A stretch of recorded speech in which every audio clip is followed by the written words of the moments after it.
Hey, welcome back to the Strange and Uncanny. My name's Dane, I'm your host. Remember, these videos are for entertainment purposes only, so take that for what it is. My past videos have been on hauntings, aliens. This time we're going to hit up cryptids. And I want to give you 4 cryptids if you're ever wanting to really deep dive into the cryptid world. This would be probably a good start. I'll give you some dates and everything to help your journey along. But we're going to start with the Chupacabra. Chupacabra came about in 1995 in Puerto Rico and parts of Mexico. Their version of the Chupacabra is more of a reptilian with spikes, spiny things up its spine or whatever the hell you want to call it. It's kind of reptilian looking, alien looking. It was reported by farmers. It was they were finding a lot of their livestock, drained of blood, I guess, all sorts of things like that. So it was actually considered, it was called the goat sucker, Chupacabra. That's what Chupacabra means. Then it moved to the States, and I do mean the United States, and it kind of had a major transformation, which is, I find kind of funny. It went from being reptilian to canine, and there are many, many reports of this canine Chupacabra, the United States Chupacabra, and a lot of it's on dash cam. Some of it's from law enforcement, what have you. There's a lady, I believe in Texas, don't quote me on where she lives, that actually has one that's been done by a taxidermist. It's kind of gnarly looking. Kind of actually really gnarly looking.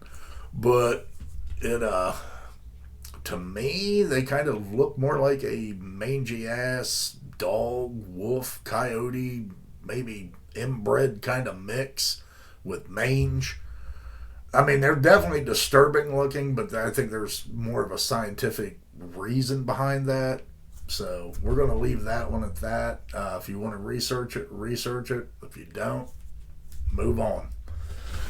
And speaking of moving on, we're going to move on to the Mothman. The Mothman, and yes, I use notes. I have to because I'm old and I don't remember shit. But the Mothman came about real big in 1966. There were 2 young couples out doing what 2 young couples do at the TNT plant, TNT factory in Point Pleasant, West Virginia.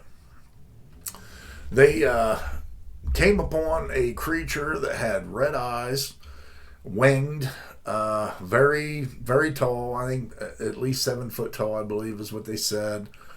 And it chased them from that area all the way back to town.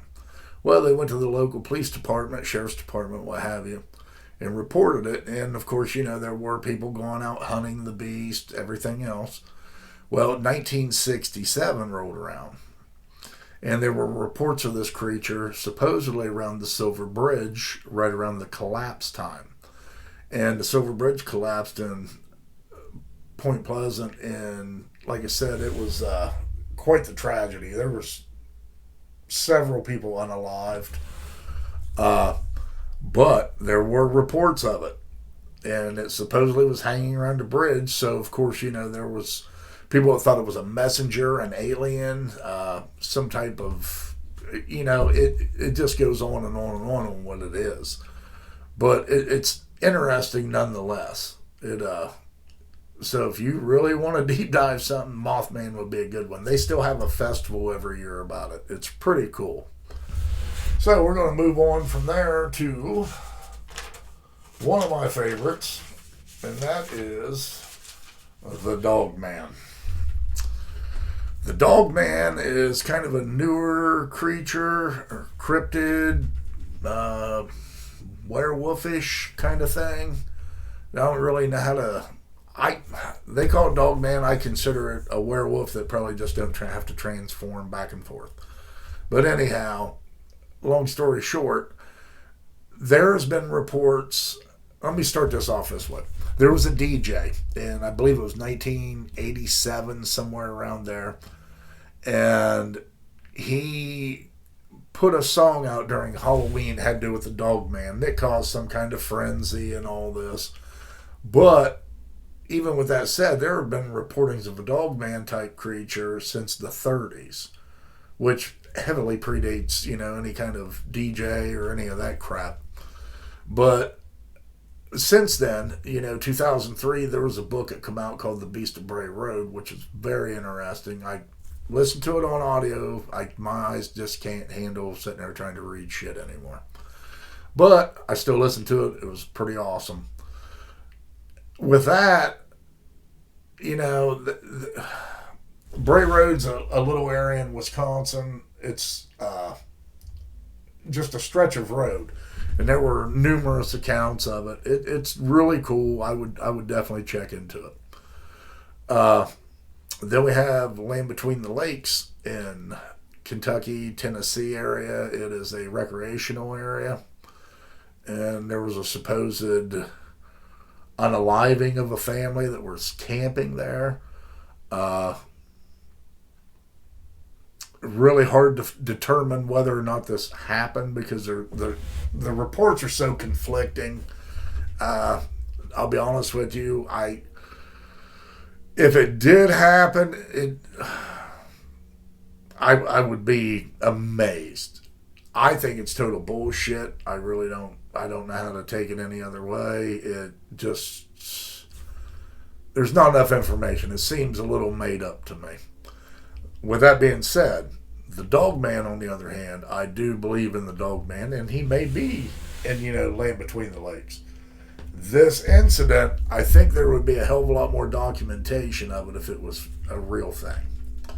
So with that being said, the Dogman's cool. Get down that rabbit hole. Just kind of tread lightly around Land Between the Lakes. That's my opinion only. With that being said, we're going to move on to Sasquatch, Bigfoot. Well, Bigfoot's very interesting to me. That's what kind of peaked it off for me when I was a young child, watching In Search of. But anyhow, 1924, there was the Ape Canyon siege. It's these miners. They said that they got into a firefight with some Sasquatches or mountain devils, and injured one of them. Later on that night, as they were bunkered down in their cabin, they got bombarded with boulders, rocks, sticks, whatever the hell they could throw. And it's a little bit weird because, at the time, not a lot of people was reporting things like that. Nobody believed things like that, really, unless you were, really into folklore. But there were prints found around that area. They say it was a hoax. I don't know whether or not I would say it was a hoax. It's too far back for me to, the cabin's no longer there. Really hard to investigate. But it's still interesting nonetheless. 1958, bulldozer operator, Bluff Creek, California, was walking around his bulldozer and found prints. They were 16 inches long, 7 inches wide. The reporters got a hold of it, hence the name Bigfoot. I thought that was kind of interesting. 1967, Patterson-Gimlin film. That's where we get the Patty video, one of the most iconic Holy Grail videos, I think, of all time. It's very interesting. Bigfoot, to me, is kind of top dog when it comes to any of the cryptids, but there is very interesting cryptids. Every state has different ones. A lot of them is really cool. Some of them's a little far-fetched. Some of them's not. But if you're into cryptids, I got a friend of mine that runs a place called Crowtown Squatchers, him and his wife, and it is a wonderful place. They sell cryptid apparel. Really good people. Check them out. Crowtown Squatchers Facebook store. Thank you. And I would also like to thank a few people.